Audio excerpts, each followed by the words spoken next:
Copenhagen, more than half of people in Europe are projected to catch Omicron in the next 2 months, the WHO said Tuesday, as millions in China faced fresh lockdowns on the 2-year anniversary of the world's first COVID death.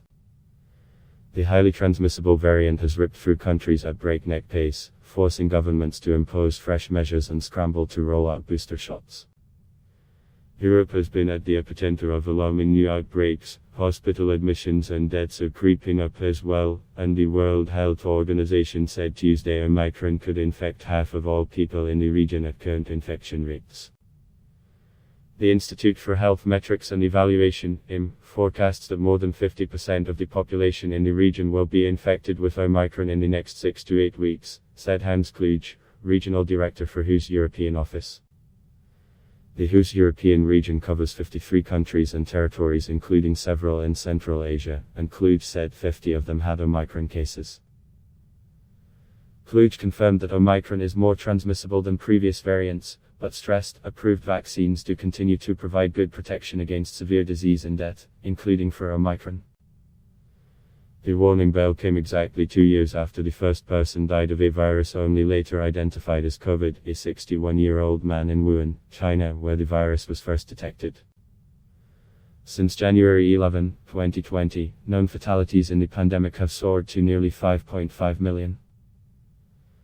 China largely tamed its initial outbreak with a mix of lockdowns, border closures and Massachusetts testing, but flare-ups in some major cities are testing that zero-COVID strategy just weeks before the Beijing Winter Olympics.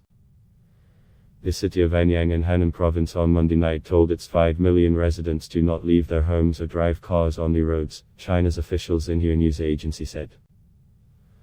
Last week, the 1 million people in Yuzhou, also a city in Henan, were told to stay at home.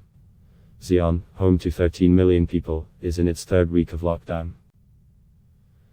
China reported 110 new local virus cases Tuesday, a tiny figure compared with the hundreds of thousands emerging daily in global hotspots such as the United States.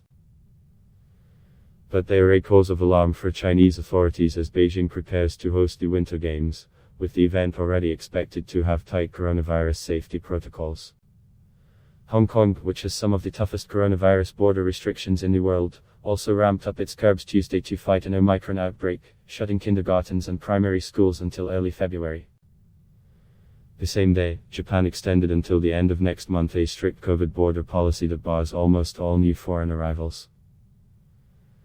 Japanese authorities also announced the reopening of Massachusetts vaccination centers as they fight an Omicron-fueled surge. Health experts maintain vaccines are among the most potent tools available against the pandemic. But the deep skepticism and often violent opposition to jabs in many countries dramatically came into focus last week when Australia cancelled the visa of the world's top men's tennis player over COVID shot requirements. The unjabbed, vaccine skeptic Novak Djokovic won a legal challenge against the government on Monday, however, and is looking to defend his Australian Open title despite an outpouring of anger in the country over his exemption. "I can imagine some people will be pretty angry about it," said 22-year-old fan Harrison Di Nicolo, who felt Djokovic should be allowed to play. In Italy, however, Prime Minister Mario Draghi urged people to get shots as new restrictions came into force Monday, barring the unvaccinated from a large number of public transport and venues such as restaurants, gyms and cinemas. "Most of the problems we are facing today depend on the fact that there are unvaccinated people," he said. The known COVID death toll in Poland, where the government has also urged people to get vaccinated, crossed, Health Minister Adam Niedzielski said Tuesday.